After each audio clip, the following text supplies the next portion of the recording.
Alright, Piss and Vinegar day 33 or 34, can't quite remember. Back day, back in rear delts, doing something slightly different today. Normally I would do V-bar rows with a barbell, but it's hard to keep it in place. I always fearful it's going to flip up and hit me in my balls, and previously it's gone through my shed wall, so I decided to use this machine or contraption I've created to try and give it a go. And this was actually way better. It was safer, the resistance curve was way better because the top is heaviest, or I can't even remember. Whatever leverages in math and engineering that is happening here. But basically, this felt way better anyway. And yeah, it was safer and easier to set up. So win-win. You know, obviously cable rows are really good too, but the problem with the cable row is mine is set up a little higher than normal, so you end up kind of flexing your biceps too much. It's hard to explain without demonstrating, but basically I'm pulling from a slight height, like it's, you know, it's set at my chin level, and then I'm pulling down. Realistically, you want to be pulling from directly belly button level or whatever, so this sets it up perfectly. Yeah, ended up doing a few warm-up sets to figure out what weight was appropriate, and it turned out 100 kilos was the appropriate weight. I don't know how much the wood weighs and the bars and all that shit, but I'm just gonna go off the plates to calculate the weight here. So yeah, 100 kilos. Felt pretty good, got 9 reps, good contraction, everything, just felt really good. I like this machine. I'm gonna start doing my V-bar rows this way. Until I get a proper cable V-bar, or a proper cable low row eventually, but who knows, maybe this is better than that anyway, just because of the leverages and the resistance curve on this sort of leverage machine that I've created. And then I do a drop set, and I bang out a few more reps. The only issue with this is the left side of the bar, it kind of bends down a little bit and the plates start falling off. So, but because this leverage contraption is serving me so well in my calf raises, in my shrugs, in this now, I'm probably gonna probably dish out a few, maybe not a few $100, but I'll dish out a bit of money and really perfect this thing and give it the best resistance curve and best kind of ease of access I can. I might even add a pole to one of my walls or my rafters, and that way I can just attach it to my rafter rather than my squat rack. But as of right now, this does the job. It'd be good if I could elongate those weight holders a little bit more, because so far I'm already kind of getting close to maxing out the weights on that one for shrugs and stuff. I'll probably even try and use some Olympics size kind of thicker pipes, that way that the plates don't kind of shift around so much. But as of right now, this is perfectly fine for what it is.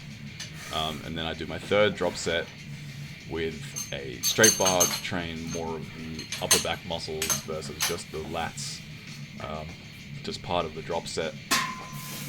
So yeah, this was good. And I might even do my Yates rows with this instead of a barbell, because with the barbell, I feel like the way the bar moves in your hands through a free space of motion kind of puts it more into your forearms and biceps a bit, and it also makes it harder to kind of stabilize my lower back, which is notoriously weak.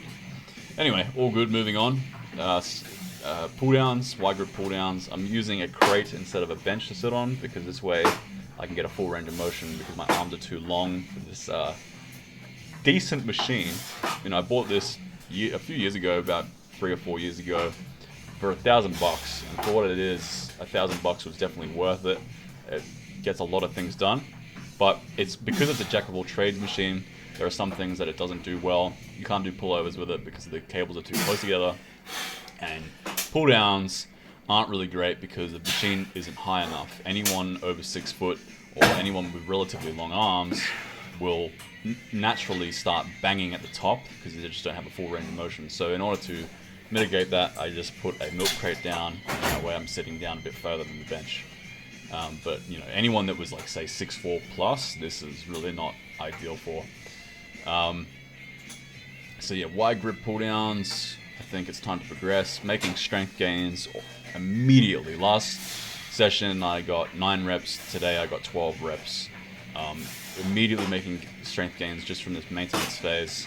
I think I've gained about 1 kilo, but that's probably mostly water weight, salt weight, increased glycogen in stores and stuff like that. So, because I'm not really looking or feeling any much fat at all, I'm just kind of feeling more full, feeling stronger and feeling more muscular. So this maintenance phase is excellent. A few drop sets here: wide grip, close grip, underhand grip, and then I move on to my pullovers, which I did slightly differently today. Yeah, not much more to say about these pull downs. Not sure yet which I prefer, more pull-ups or pull-downs, but I guess they both serve different purposes to a slight degree.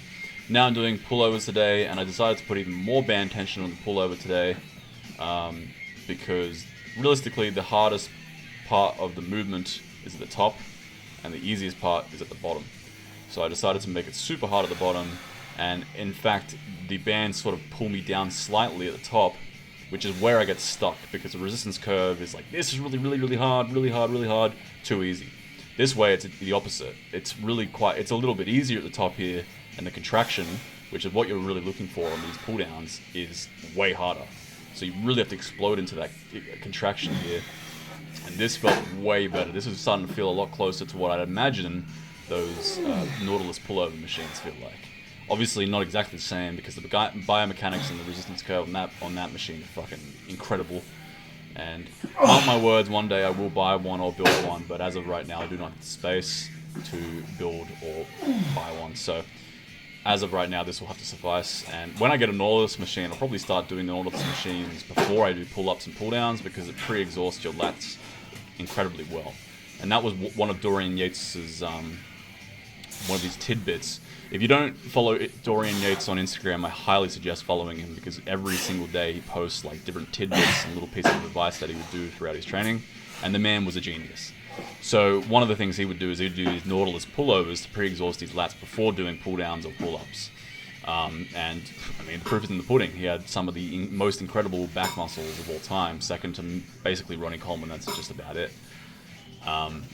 So yeah, pre-exhausting the lats, I might start doing that one day when I get a Nautilus machine. It's not great for the ego, because I already suck at pull-ups and pull-downs pretty bad. It's not one of my strengths, but if it means I can hit my lats even better, so be it, because my mind-muscle connection in my lats, like many people, isn't ideal. It's better than it used to be, far better. I never used to feel my lats even in the slightest, but still could be better. Now I'm doing my rear delts.